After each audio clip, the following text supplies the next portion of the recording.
పటాన్చెరు పట్టణంలో bike rally నిర్వహించారు. ఈ కార్యక్రమానికి ముఖ్య అతిథిగా సంగారెడ్డి జిల్లా బీజేపీ అధ్యక్షురాలు గోదావరి అంజిరెడ్డి విచ్చేసి జెండా ఊపి ర్యాలీని ప్రారంభించారు.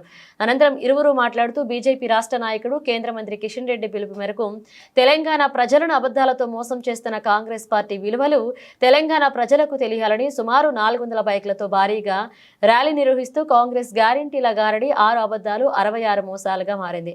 పాలకులే పాలన కాదు అని నినాదాలు ఇస్తూ ర్యాలీ నిర్వహించడం జరిగింది.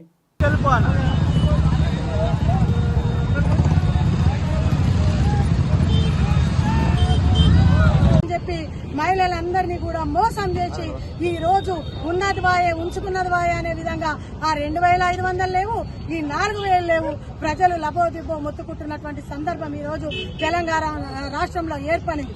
యువతకు ఉద్యోగాలు లేవు, ఉన్న ఉద్యోగాలు కూడా ఊడిపోయి ఆ రోజు ఆటో డ్రైవర్లు ఉచిత బస్సు పెడితే ఆటో డ్రైవర్లకు అన్యాయం జరిగిందని చెప్పి మొత్తుకుంటే వారికి సంవత్సరానికి 12,000 రూపాయలు ఇస్తా అని చెప్పి ఆ రోజు ఆటో డ్రైవర్లను కూడా మోసం చేసినటువంటి ఘనత ఈ రోజు రేవంత్ రెడ్డి గారిది కాదా అని చెప్పి ఈ సందర్భంగా మేము అడుగుతా ఉన్నాం. మహిళలను మోసం చేసింది రేవంత్ రెడ్డి గారిది కాదా?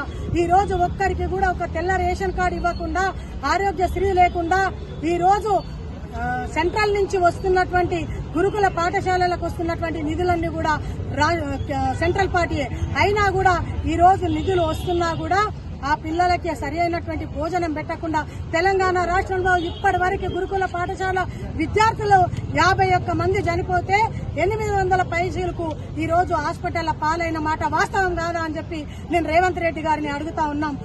ఈ విధంగా పరిపాలిస్తూ ప్రజలను మోసం చేస్తూ అమాయకమైనటువంటి విద్యార్థుల ప్రాణాలు పోతుంటే ఆరాధిస్తాం, ఆచి చూస్తాం, తూచి చూస్తాం అని చెప్పి ఇంకా కూడా ఎటువంటి నిర్ణయాలు తీసుకోకపోతే ఎంతమంది విద్యార్థుల ప్రాణాలు పోతే మీరు చర్యలు తీసుకుంటారో తెలంగాణ రాష్ట్ర ప్రజలకు ఈ గురుకుల పాఠశాల విద్యార్థుల తల్లిదండ్రులకు చెప్పాల్సినటువంటి అవసరం ఉందని చెప్పి కూడా ఈ సందర్భంగా తెలియజేస్తూ, ఎందుకంటే గతంలో రాష్ట్రాన్ని దోసుకొని కింది నుంచి మీ దాకా భూ కబ్జా చేసి మీ నాయకత్వం ఈ రాష్ట్రాన్ని దోసుకుంటే ఈ రోజు రేవంత్ రెడ్డి ప్రభుత్వం ఏం చేస్తున్నారు ప్రశ్నిస్తాం.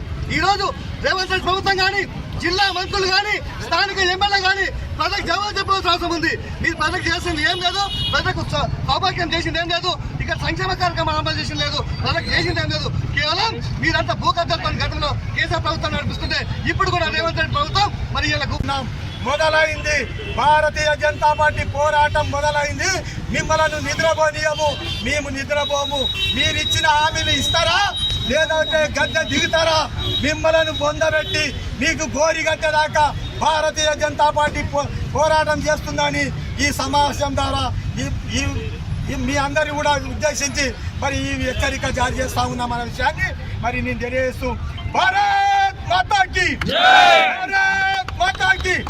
కాంగ్రెస్ ఇచ్చిన